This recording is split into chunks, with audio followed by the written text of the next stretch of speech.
Welcome to Horticulture, where a group of extension professionals and plant people talk about the business, production, and joy of planting seeds and helping them grow.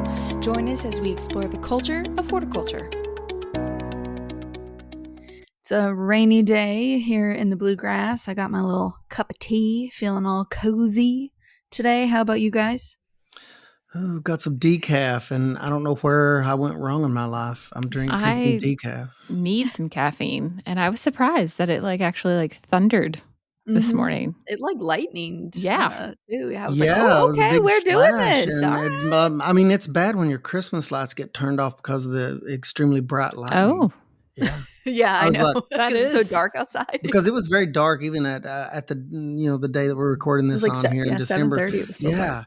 Even at 9:30 at my office, it was like the lights were still on, the outside lights were still on because it was so very dark and foreboding even. So, yeah. I should have had caffeine. I was over 400 milligrams of caffeine, so I need to stop. I feel kind of grumpy today. Grumpy? So grumpy Gil. If you were a Smurf or maybe a dwarf in the Disney classic, which would you be? Well, I would definitely be blue. Well, but that doesn't really narrow it down, Village. I guess.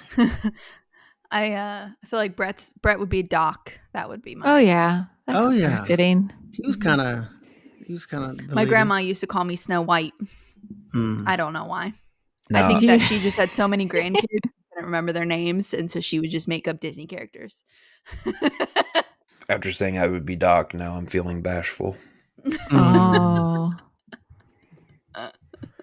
No, the weather, I don't know. Maybe I'm going to blame it on the weather. But, good excuse. You know, in Harry Potter and in real life, one of the things you can do to turn the frown upside down is to eat some chocolate. And I have a question for you all to kick us off today. Let's go. Not related to that. That was just a fact that I... I was like, man. Chocolate? Just I just ate a chocolate cookie. If you had to rank dark chocolate, milk chocolate, white chocolate, in order of your preference, 1, 2, 3, what would the order be?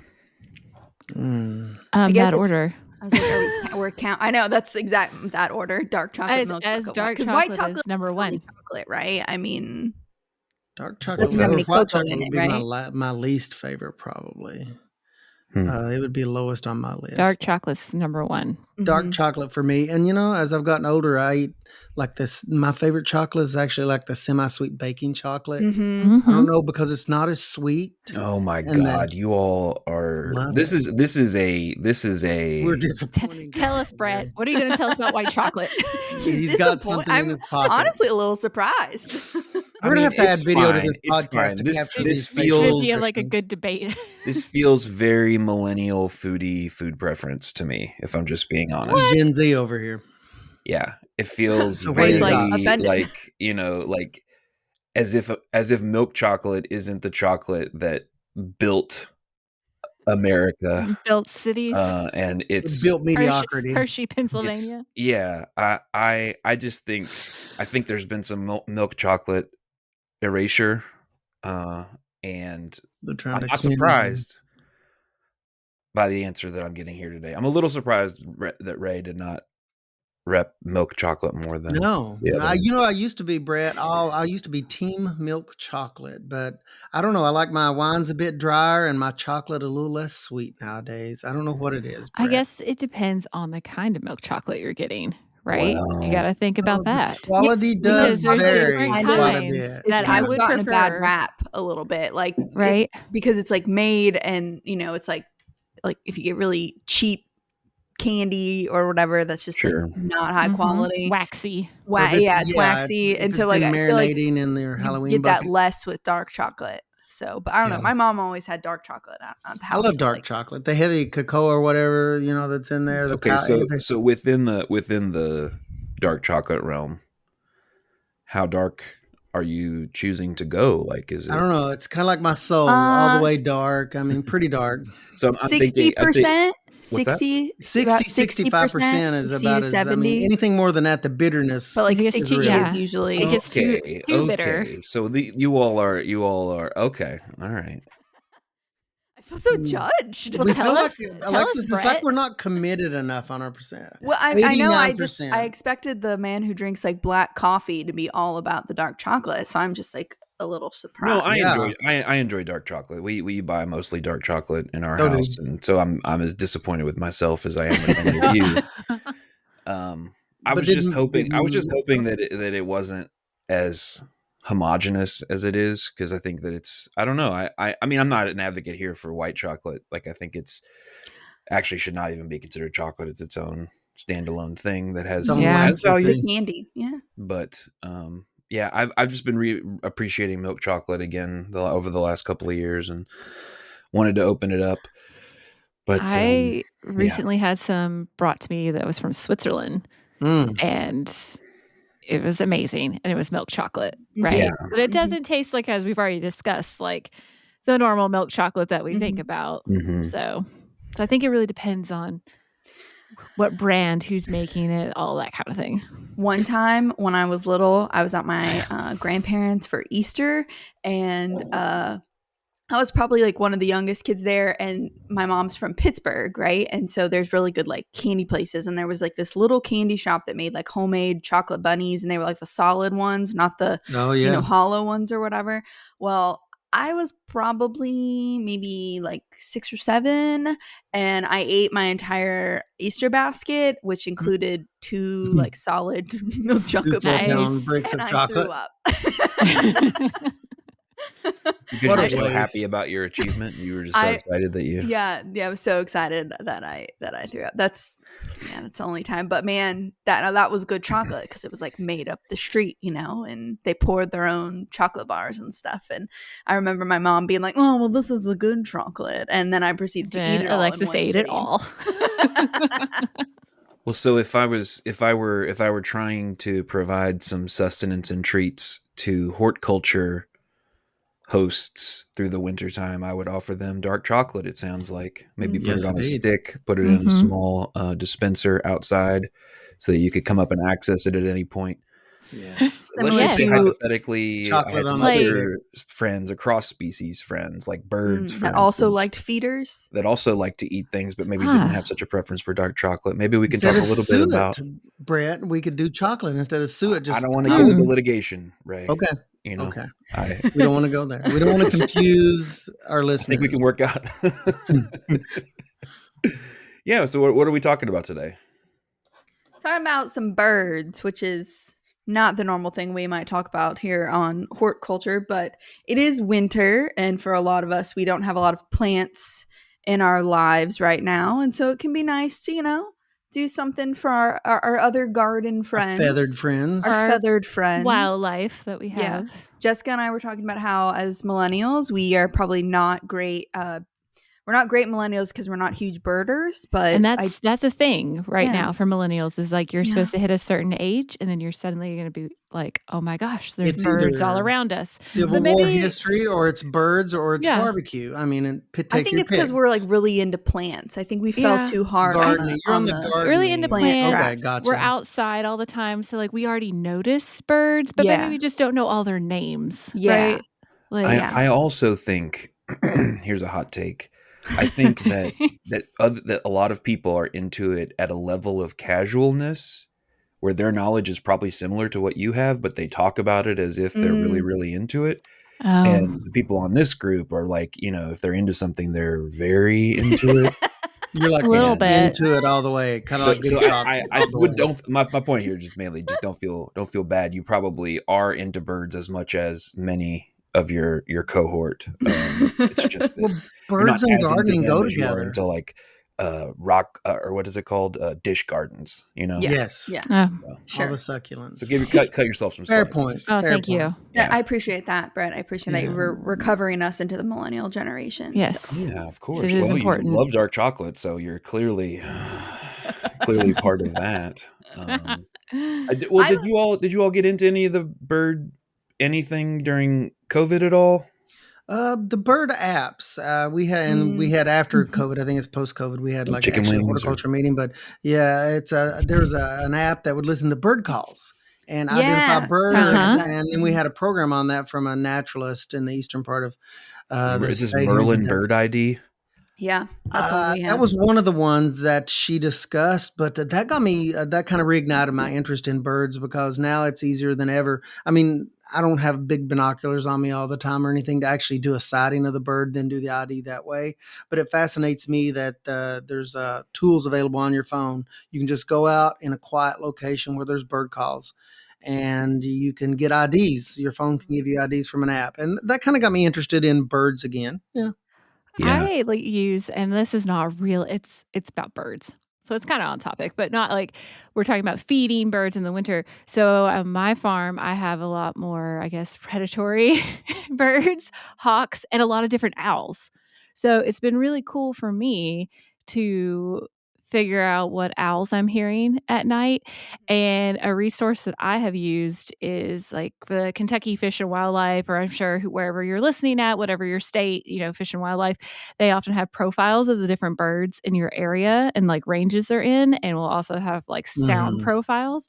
So like that's how I was able to figure out that we have both like screech owls and great horned owls that are like nesting around our property because I can hear them, at nighttime and stuff like that. So that's like another way if you start getting interested in what you're seeing or hearing, some of your local fish and wildlife places can help you with that. Yeah, and it doesn't surprise me that in more rural locations, you have this diversity of birds, large and small, raptors and otherwise, and probably lots of field type birds and the smaller finches and things. I guess orioles, robins, all kinds of things. But it seems like in rural areas, you get this vast diversity of birds, both in the summer and the winter in Kentucky. That's not to say that you can't have a pretty good diversity of birds in more urban areas, but I just notice the diversity of birds. And it makes sense because, today we're talking about not only feeding birds, that's only like one part of the equation because birds are animals and animals need more than just food. They need cover and water and some other things. But it's so cool when you go out into a natural meadow or here locally where I live in Scott County in the central part of the state. I will go walking in wild areas that have like, undisturbed meadow type openings, sunny meadow openings.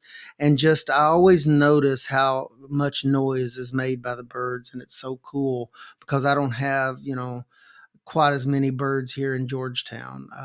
But in those areas, it is really neat that you get such a diversity here in Kentucky.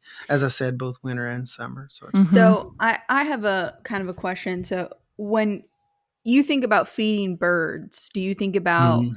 like when somebody says, "Do you feed the birds?" Are you thinking immediately like a bird feeder, like a supplemental? You're Mhm. putting out seed of something that's not in the garden and planted, or are you No. thinking about yeah? So I'm the same way. Like we Yeah. don't feed the birds here, but I make sure I leave my plantings that I know Right. are particular to birds. Like there's certain like finches that like Rudbeckia and all those kinds of things, and I leave all those up until like March for both cover as well as to let them forage a little bit in there. And that's what I always think of, but I know a lot of Right. people, yeah, there's Yeah. just like kind of two ways to think about that, and then Yeah, there's I do the same thing at home. Leave some of those plants that I know, like you said, the finches especially, that they like to Mhm. feed on.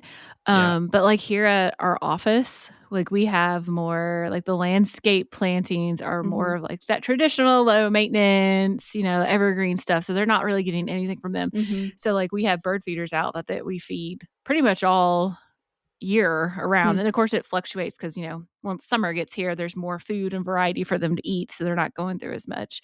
But that's how I've always done it. And I think that's like our plant minds at work thinking, Mm. certain plants that can benefit wildlife as well. Yeah, that's a really good point. Like if you do have a really, high like at your house or your whatever, if it's mostly, conifers or plants that don't produce some sort of seed, then you might want to supplement if you want to have Mm-hmm. more bird population. But maybe you don't necessarily need to if you've got like a rain garden planting with a lot of these kinds of things or a lot of native plants. So that's a really good point, Jess. So Yes. do you specifically select things because they provide that? Be honest. I'm just kidding. But be honest. Oh. I'm usually planting for bees, so it kind of goes hand in hand. Brett didn't even know. Be yourself, Jessica. Do what you want to do. Yeah. Because I think you will see in seed catalogs or in nursery catalogs and on nursery tags, it will say, beneficial to wildlife in X, Y, and that's what it usually means, is either for cover or for food or for those other things. This is literally, what we're talking about. Because the other thing I think about too is the more kind of plant mass and spaces I bring in, the more room I'm bringing in for better for worse, for some people, insects and small rodents and things that owls and hawks, but also other, smaller birds eat insects. And so it's kind of like this little micro ecosystem that's providing sustenance, is another way I think of it. But if you'd asked me when I was growing up, I would have thought of a bird feeder. Yeah, me too. And I think most people, that's kind of the vibe, because not everybody wants there's no wrong answer to it. I was just curious on what. A bird feeder is a concentrated thing. If you want to, because one of the motivations for feeding birds is not only for the benefit of the birds, but for the benefit of watching the birds. So you can locate those at a certain spot, either far away from a window or close to a window. We'll talk about that as we get into that. But yeah, I love the habitat angle of feeding birds, because if you have a habitat that supports, some of the native plants that are good for wildlife, even non-native plants, or some non-natives that, different ones that could be good. But if you have plants that are good for birds, that means you are thinking about the habitat, and you're thinking about things like shelter and nesting sites. And you mentioned evergreens. If you have evergreens, that's an important shelter location for birds. But I really like that angle, because you're taking the kind of the 1,000-foot approach, as you're probably considering more than just feeding the birds. And that's what this conversation is starting out as. I love that, because you can feed birds and have birds in an area, but I believe from a sustainable standpoint, if you address some of the plants to go along with, bird feeders, it's a better approach. Because those plants are going to be out there when the bird feeder may not be full or be filled, or otherwise not available to birds. What is the thought process behind, I feel like I've heard, feed the birds in the winter, or don't feed them unless it's a really hard winter, a really long winter, or don't feed them at all. And I feel like that can be a toss up. It's hard to nail down. I mean, some people say if you start feeding the birds in the winter, it's important to keep feeding the birds in case a habit develops. And there's information. I don't know about you guys, but as I was looking over some of the info is not super conclusive on that, as far as, do birds develop habits? Do they become dependent through those habits on just coming to feeders? Or if you feed birds, does a population grow too much and becomes unsustainable? There's a lot of these issues around feeding birds that, there's many angles you could talk about. Yeah, there's a lot of mixed, like you said, mixed information about, like, I read somewhere that, like, you can see like an increase, like, increase in population of, survival of chicks, basically, like, versus like if they weren't being fed, maybe they lay like 4 eggs and they're going to be lucky if 2 survive, but they've like noticed like birds that are being fed, have a regular food source, those chicks are, you might have all 4 eggs, survive with it. So, and then vice versa with some of the other, things, Ray, he just mentioned too. I mean, birds obviously need more energy through the wintertime, and that's a given, especially when there's heavy snowfall. And future podcasts, we'll talk about snowfall from a different angle. But when there's heavy snowfall, there's not as much forage available, especially for those ground feeding birds. And I guess that leads us to another point is, we talked about bird feeders, but they're not all created equally, and they're not all designed equally. Was it you, Jessica, that mentioned finches? I think, both Alexis and I mentioned them. Yeah, you guys mentioned finches, and those bird feeders are completely different, because the seed mixes for finches tends to be little, and they are specific for finches in many cases.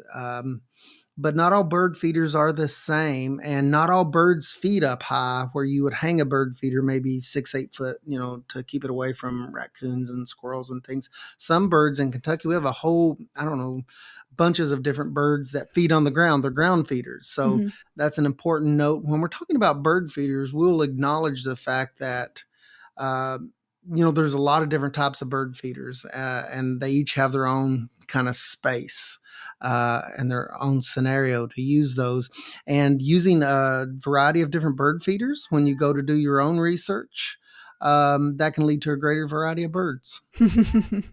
And I'm watching as a fluffy creature crosses a raised camera. Same. Which reminds me that we should talk about those fluffy creatures. Now, this is a neighborhood cat that they're seeing. I'm sorry that our listeners can't see this. We'll add video in the future, maybe.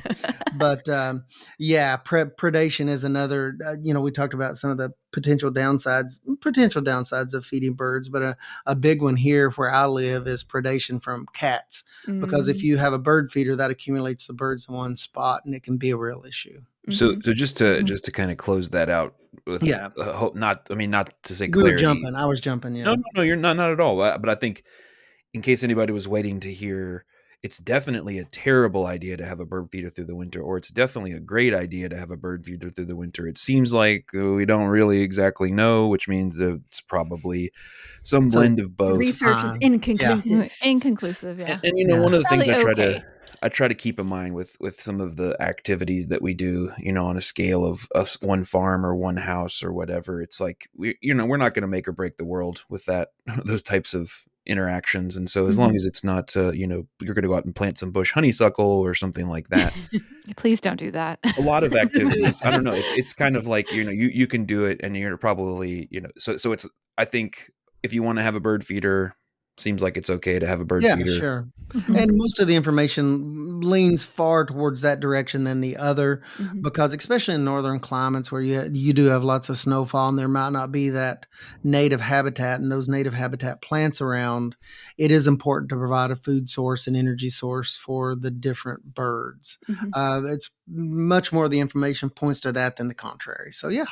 And I feel like if you're on the fence about it, or you're not sure, then just ramp up your, plants that support that population. So those are going to be native species. They support a variety of things. The habitat, and I feel like I've seen, and if anybody else has seen this, say something, but this is Alexis's memory and not, I can't pull the research out, but I feel like I've seen where they say like suet or supporting them maybe with like fats rather than just seeds is maybe is supportive and really beneficial if you're worried about high energy and like upping the population too much with the seed or having issues with squirrels or something like that. And I love woodpeckers, and I mean that's one of the things that I know that if I want to attract some of our woodpecker species is put out suet. I just know that that's going to bring those guys in. There's certain types of birds that goes back to suet feeder.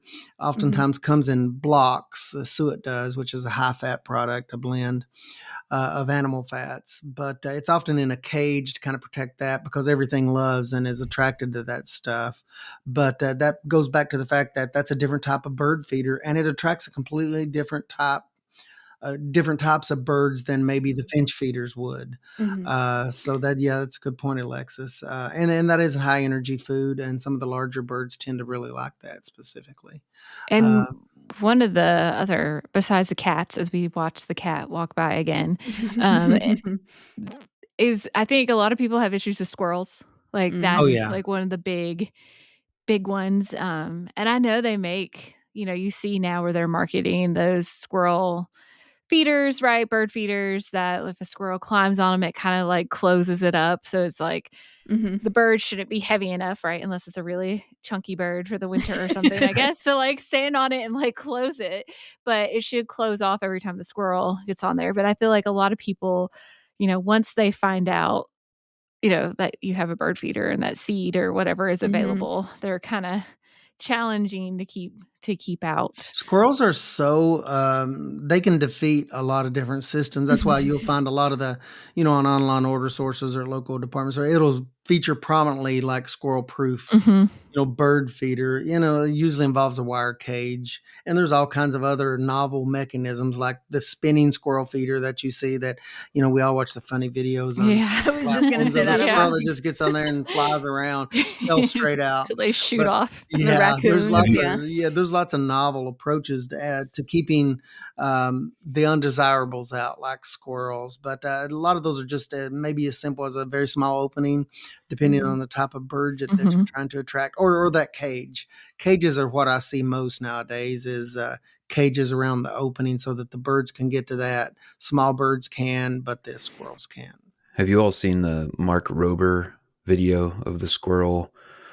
Like, I guess you would call it an obstacle course, sort of, that he creates. It's a squirrel getting to a bird feeder, and it's like multiple panels, and he filmed the whole thing and to see if this squirrel. He's the same guy who I think I have seen that. Yeah. The porch pirate glitter bomb boxes, where the person goes to steal an Amazon package and it blows up like it. Oh my gosh! Like blows glitter in their face. He's like a pretty famous YouTuber. He makes like a couple of videos a year with a ton of money going into them, and so he has one that's a pretty good. He has like these really awesome like slow-mo video of like squirrels like jumping dramatically or when they fall. They talks a little bit too about like them using their tails to fall and how they're able to do all that kind of stuff. But anyway, they're crazy. Like listen, if you go out in the woods and you irritate them and they just like chat at you and they squawk at you and you're like, okay, excuse me, rude. They get pretty upset when they can't get to the bird feed. It's pretty funny. Yeah, they do not like being excluded. One of Annie's coworkers was telling me that they have a bird feeder, but their yellow lab just like eats the bird seed just nonstop. The yellow lab is a ground feeder. Somebody that Alexis and I both know really well, they had a lab do the same thing and then eventually had to take it to the vet and pay a hefty vet bill because it ate so much bird seed. Yeah. I love when I remember getting like these random calls.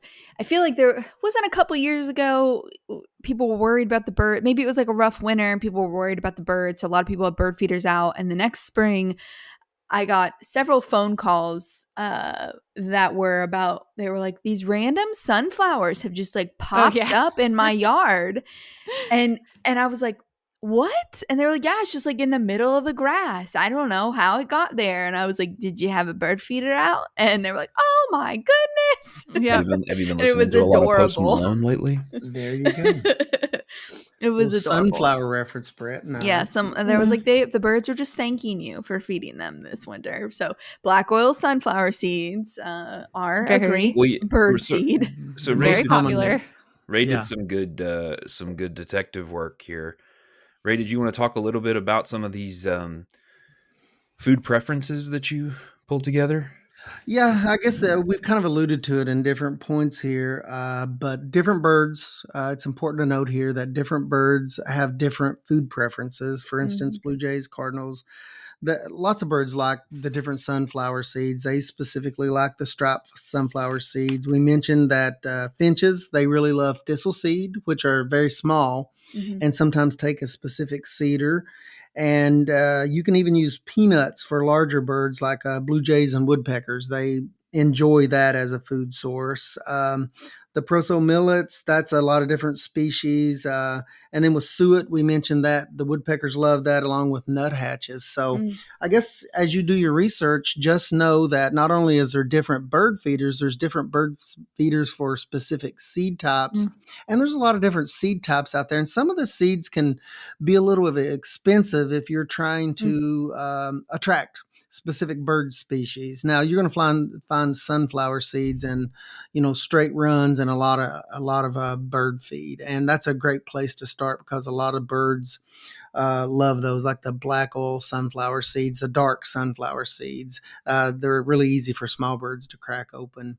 But yeah, it's interesting how different birds have very specific preferences in some cases. And I was working with a wildlife biologist, and some of the bird feeders that I noticed, they were around the station there, really, really messy. And they were doing some kind of study, and he said there was a preference study.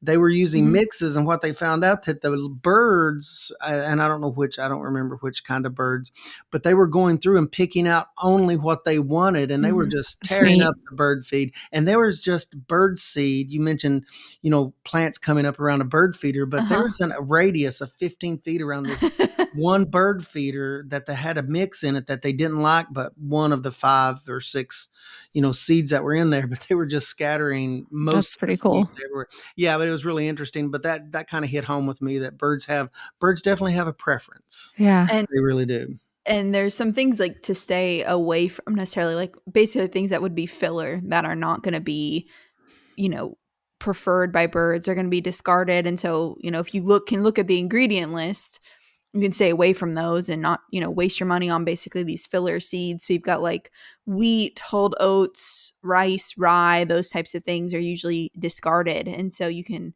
create a weed problem for yourself if you're not Right. careful. And there's no use, spending money on something A lot that's of those not in a really cheap mix are kind of bulking agents. I guess I consider those like the bulking agents. Yeah. And we've talked a lot about feeders, and I've just remembered like a couple of years ago, we had a class of like making your own kind of bird feeders. So like something like in the winter, if you want to do yourself, or if you have kids, like the classic, taking a pine cone and like rolling it like in peanut butter and, bird seed. Or I've done one before where we've taken mini little plastic bunt pan kind of things, and you just take your regular birdseed mix and you mix it with clear gelatin, and then put it together in the mold. Or you could do it, or you could put it like in cookie cutters that way, and then you let it set up. Obviously put like a hole in it so you can like string it and tie it onto the trees. And you can put those out.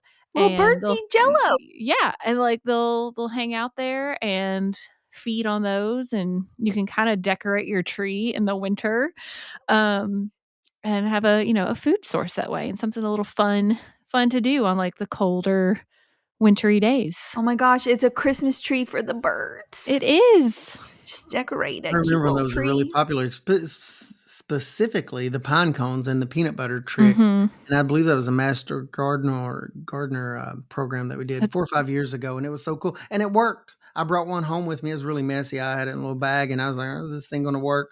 And I think they rolled it in peanut butter with birdseed in the peanut butter, and birds came and scarfed it up right outside of the window. I'll just let you know they are delicious. Did you enjoy them? Yeah, a little crunchy. You want to have something to drink, but Brad also enjoys them. Apparently, folks, he does. It's similar to like chocolate covered pretzels, peanut butter covered pine cone. Yeah, the same vibe. I do love some peanut butter. We all have traditions, family traditions. So I know we're talking about feeding the birds, and I feel like this is on point, but who would I be if I didn't bring this up of just sort of, as you're thinking about feeding the birds, and we talked about birds that you may want to focus on, like kind of target with your seed and your style of bird feeder, are there any birds that anyone would say are like extremely, or just like partially beneficial obnoxious? Towards like gardening? Well, I'm just thinking beneficial for like gardening. birds, as we've talked, the birds, mostly the birds we're talking about are going to be, like seed eaters, which is great, but a lot of them are also insect eaters. Oh yeah. And so are there ones, if I had a choice, I would definitely want to attract this kind of bird, hoping that it'll stay around and eat up a bunch of my caterpillars in in the summer. I don't know. It's kind of like a general question if anybody has any thoughts. Cause like I know from like a predatory bird standpoint, but I'm like thinking about smaller birds eating insects, like. Yeah, there's a lot of birds that I see. House I don't know if finches it's and their stuff like that. preference, but yeah, there's birds that eat. I mean, lots of different birds eat insects depending on food availability. And I've fruit, seen- for that matter. What's the ones that everybody puts all the houses up for to help with mosquito control? And Martins. The martins. That's a Yeah. good The one. martins, Yeah, I forgot right? about those. Yeah. Yeah, martins. Yeah. Martins are good ones. I was reading some information about it. There actually was a UK entomology student who did her research on how birds, like can birds be incorporated into a integrated pest management program, and I thought that was really fascinating. And so there's a bunch of studies that have been done, a lot of them in like cherry and grape, like vineyards and orchards, more out in like California, sort of West Coast stuff, because birds are a problem in fruit, and obviously there's a lot of insects, but they actually looked at a lot of things from a predatory bird standpoint, which I think I brought up before, but just like because I like to talk about falcons in general, the putting up like places for falcons to roost, or areas where like kestrels might want to be, can be great for keeping those birds that might eat your crops out, because they're intimidated by these predatory birds. So just putting up these perches, they found, was really, really helpful in like vineyards and in cherry orchards, which I thought was really cool. And then like it basically just said like kind of research was still out on whether or not birds are great for IPM. To me it sounded like for fruit it was kind of it might be one or the other as far as birds that attacked insects. But for veggies, where veggies aren't necessarily as big of a bird attractant, not the same way that a fruit might be. And for low, they even said like strawberries, I guess because they're low to the ground versus like a tree fruit, that, birds like not blue jays, like bluebirds and like house finches and, a bunch of those kind of smaller ones were actually really helpful because they ate up. There was one where they were saying like the kale, but cabbage loopers, they ate like 80% of the cabbage loopers on this kale crop. And I was, by just having birds and attracting birds with, nesting areas and stuff like that. So just something to think about if you're really trying to diversify your little ecosystem, that birds might be an option if you're not growing super sweet things, that is. Yeah, some of the birds I was thinking, I've seen robins when we used to grow some strawberries actually peck on things. I mean, some of the ground feeding birds that if you have strawberries growing on bare ground specifically, they would get in there and they would peck on the fruit. Yep, I've seen that. Yeah, they'll kind of get in there and do some damage. I'm just wondering, like from like a veggie standpoint, you don't have birds necessarily pecking leaves and cabbage and things like that. Zucchini, there might be benefits to having like bringing in birds if you're growing more of like I said, a low sugar, or if you're growing cut flowers, having them come in for insect for the cucumber beetles and stuff like that. From a food safety standpoint, it's a little bit problematic. That's true. Like yeah, the birds, and I didn't think about that until you mentioned that. That's true. We talk about power lines that, electrical transmission lines that run overhead, and birds sitting there. And the problem is the birds pooping on everything. Right. So I wonder. I never thought about it from that angle, from that perspective. Lots of these fruit and veggie fields are, they are in more rural areas, and more rural areas may have more birds. And producers always worry about, because if a bird flies over and defecates on a head of cabbage, you have to not harvest that head of cabbage or whatever once it's contaminated with feces. So I could see where there's a lot of good point. Different considerations. Yeah, on that end. So we're diversifying our food sources. Not only that, but we're diversifying the bird feeders. There's little bird feeders that looks like houses that are decorative. There's bird feeders with cages that help against, keep squirrels and raccoons out. And there's the tube top finch feeders, which I think it's so cool. The tube finch feeders, I think it's only the finches that hang upside down and they get in. I've noticed, I thought it was so weird the first time I saw a tube feeder that had the little... The perch was above the opening. Yeah, the perch was above, and it was and they said, "Oh yeah, they have that ability to feed upside down. You'll see them." And I started noticing that. It's so cool. But there's a lot of different types of feeders. So if you address those things, and you have what else?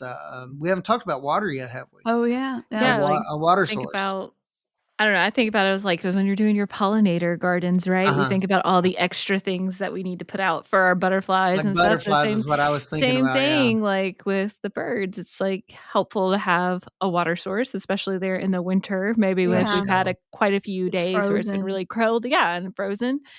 Just to have the a frozen's little a problem, yeah.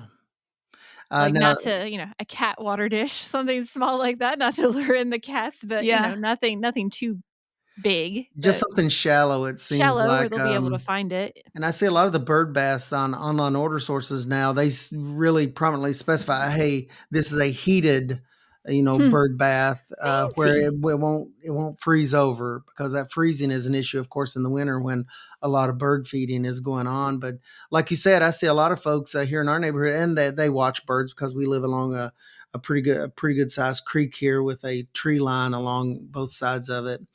But I see people setting out like on their back deck patios. They'll set out a shallow dish because they don't have any kind of heated bird water or anything. And, I talked to our neighbors, and that was for feeding the birds. They put it out next to their bird feeder just to have a water source in the wintertime when everything's frozen. So, yeah, we've talked about the food. That's the water. Talked about habitat. We haven't talked about placement of bird feeders because a big problem with feeding birds to me is window collisions. And it seems like there's two strategies that you can to use to sort of mitigate that, control that a little bit. And you can either put the bird feeder close to the window. The information, if you look over that and do research online, it'll say either within 3 feet of the window, so that that helps with collisions because they'll shoot for the bird feeder and they're slowing down naturally any which way to get to the bird feeder. Put the bird feeder close to the window or far away from the window, but not like in that 10 to 3 foot range, because if you get in that range and put a bird feeder near a window. And that was a problem for us at first because we have a large back patio sliding glass door, and we had probably a feeder on the end of the deck, and it was 8 to 9 feet to the corner of the deck, and we were having a lot of bird collisions with the window. And of course, Reed thought that when our son was younger, he thought that was the coolest thing ever. He's like, birds are saying hi, and I'm like, oh gosh, we have got to address this before a bird gets hurt. Let's hope they're not still out there. I made that mistake and started reading, and it said you either do within 3 feet close to the window, and so we moved it to the side within probably a foot of a window, so our son could go up to the window and watch the birds. But that in between area is problematic for window collisions. You'll have more problems. Yeah, it's absolutely insane how many birds die from window collisions. So on another nature animal podcast that I listen to, I want to say maybe Columbus or Cleveland, somewhere a bigger city in Ohio, a bunch of migratory birds fly through there every year, and thousands of them were dying from collisions into buildings. And so they've actually passed. Surfaces are a big problem. Reflective surfaces, like on a lot of skyscrapers. Yeah. So they passed a thing in the at night during that time, all those buildings leave their lights on for a set week window or of two time, when the mass amounts of them are migrating through.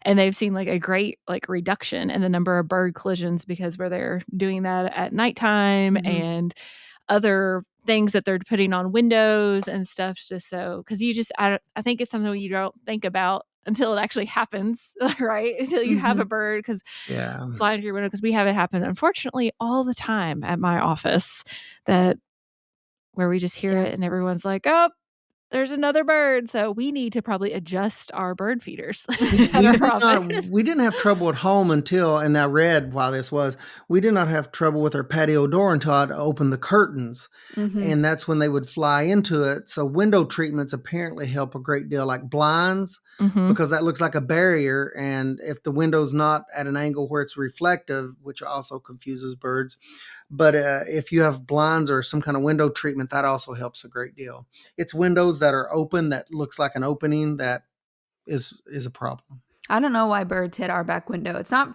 super often, but a couple times a year, because we don't feed the birds, and it's blocked by a tree, but they still manage to just smack into it, and the whole the dogs lose their minds about it. But I'm like, and it's kind of scary because if I'm like sitting in another room and then I just hear this big like bang in the back of the house, I'm like, oh God, this is how I die. I'm dying. Somebody's coming in. Somebody's breaking in. This is how I die. This is the end. This is the end. This is the end.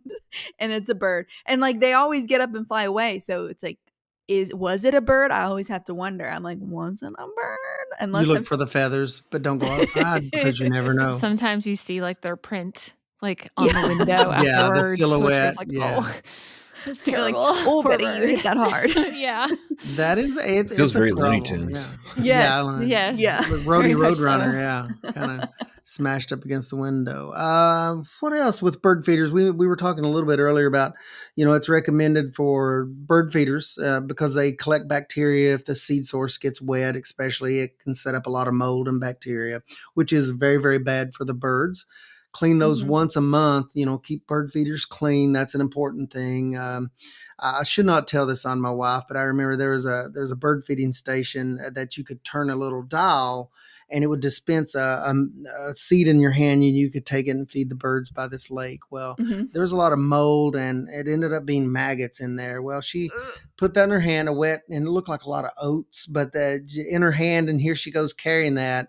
And then I grabbed her hand. I was like, what is that? And she was not paying attention. She looked down and chaos ensued. And people thought some of those were, she did not have a good reaction to that. But that was not a good scenario for a bird feeder. It had a lot of wet feed in there. So keep your bird feeders clean also, because that can cause a lot of issues. And some birds, I believe it's finches, that have a really strong preference that if there's a mold present or wet food, they will not go to that feeder at all. So certain birds won't approach a feeder with moldy food in it, and they learn to avoid Good that. For them. Okay, let's very not all discerning get like palates. What was it? What's it called? Like in the wheat, is it ergot? Yeah, ergot or rye, whatever. Yeah. If your birds start losing their minds, maybe they've been they have a fungus poisoning them. Do you all remember a couple years ago when they were Yes. You were supposed to not have bird baths and not supposed to have no bird feeders. Yeah, bird feeders because there was some disease going around. Yeah. Right. I feel like we never got good information on that. Like as far as like, why can we do it now? Was it a fluke? Did they figure out what caused it? Yeah. Everything went back to normal, right? But it does recirculate certain times of year. Probably like coming up, I would start getting calls because someone would like dig it up from the archives and share it across social media, and you're like, this article is from 2018, and the last one was in 2021 when there was lots of communicable diseases going around. Okay. So it's they still seemingly don't know what it is. Affected birds develop crusting around the eyes and neurologic signs such as tremors and paralysis. So in that case, I guess they would not want birds to accumulate in a single area. Right. Just trying to slow down the spread. Gotcha. And the birds refuse to stay 6 feet apart and wear masks. No, they refuse to. So dramatic. People, I don't know. Those of you guys that are for +1 for habitat modification, because that's your social distancing for birds. Maybe that if they're going to all the different coneflowers or seed sources, they can space themselves out a little bit. It was also funny that, the folks from North Carolina is looking at a piece of their information.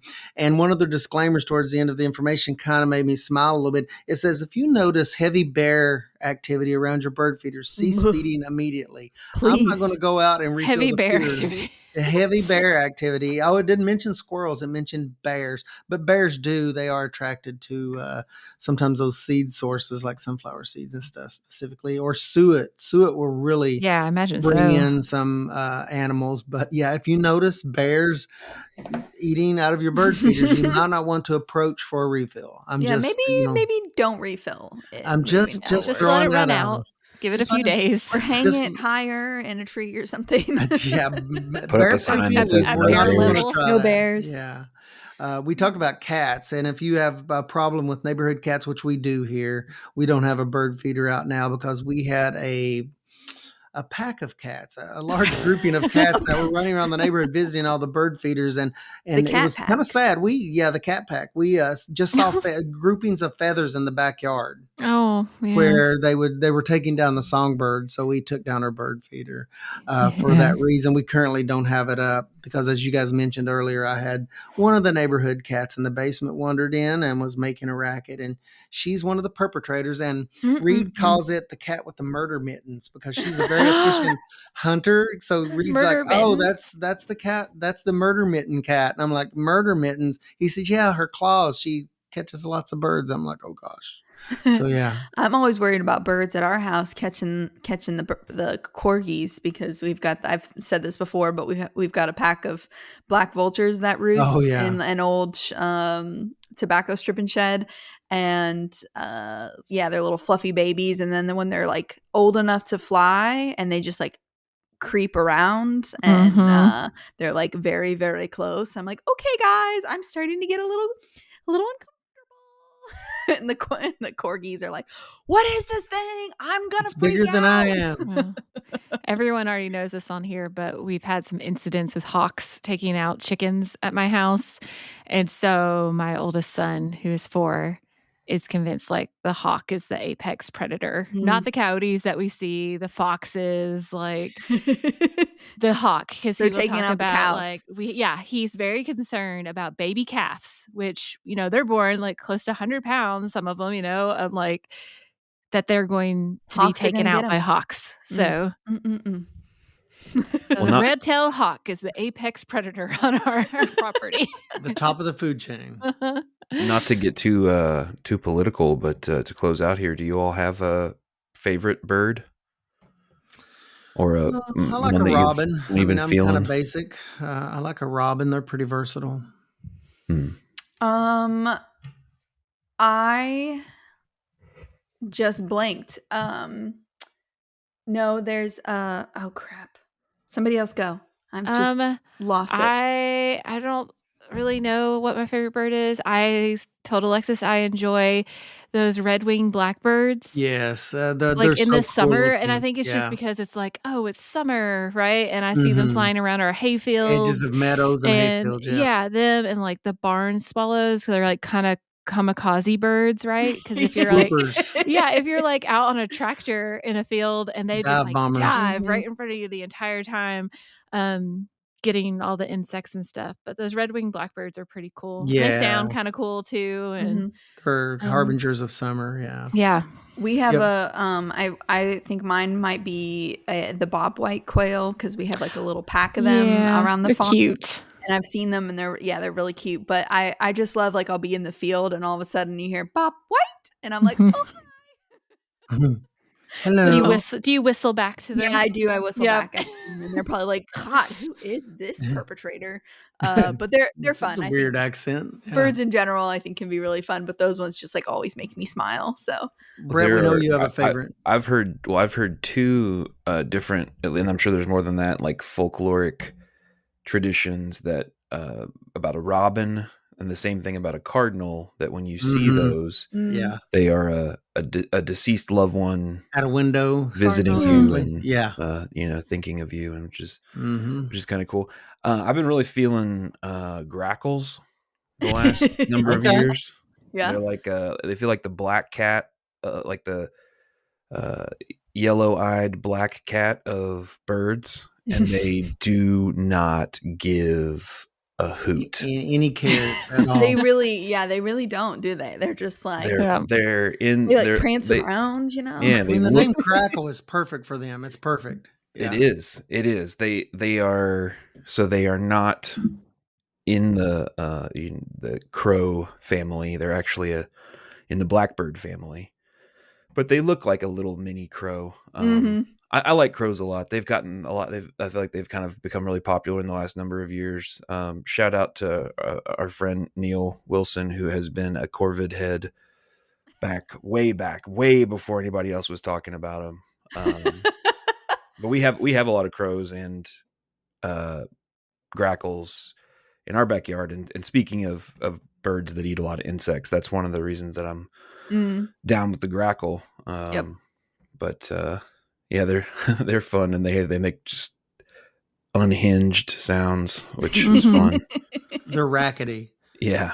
They make a They let racket. out a grackle, if you will. Yeah, they're rackety.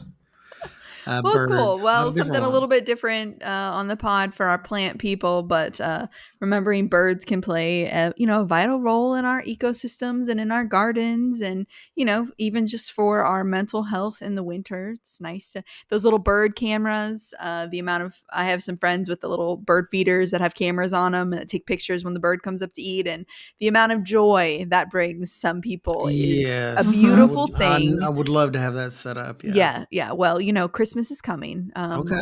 Christmas is past when We'll this have to have episode a comes cat out. cage around our bird feeder. But hopefully you get one for Christmas then, right? I hope Jennifer's listening. Yeah, Jennifer, pay attention. Shout out. We hope you enjoyed it, and that you can follow us on Instagram at horticulturepod.